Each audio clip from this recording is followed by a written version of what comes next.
आज खरोखर मला देखील अतिशय आनंद आहे की श्री प्रसाद लाड आणि नीता प्रसाद लाड यांनी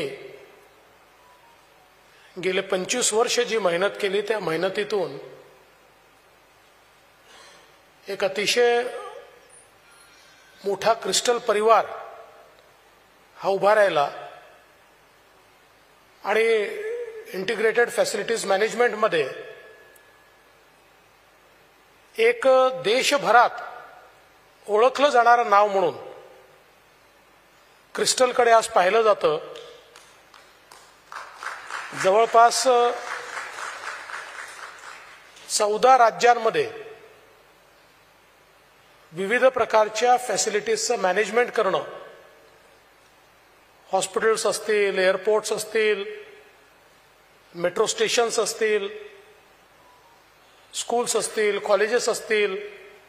इतर आस्थापना असतील, असं एक मोठं काम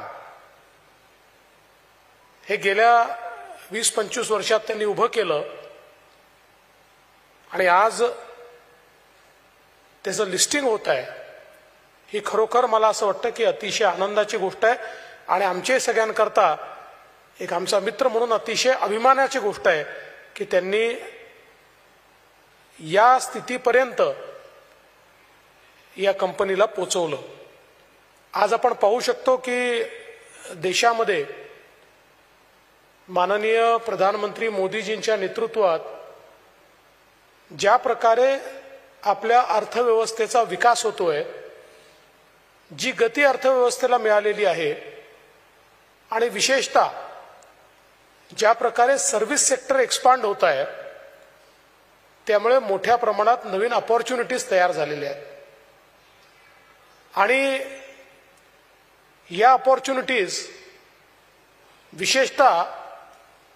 जी आमची नवीन पिढी आहे, जी युवा पिढी आहे, जी यंग एंटरप्रेन्युअर्स आहेत, यांनी त्या संधीचं सोनं करण्याचा सातत्याने प्रयत्न केला आहे। आपल्याला माहिती आहे की पूर्वीच्या काळामध्ये इक्विटी मार्केट, डेट मार्केट या सगळ्या गोष्टी मुठभर लोकांकरता होत्या किंवा एक एलिटिस्ट अशा प्रकारे या मार्केटकडे पाहिलं जायचं। पण आज सर्वसामान्य माणूस देखील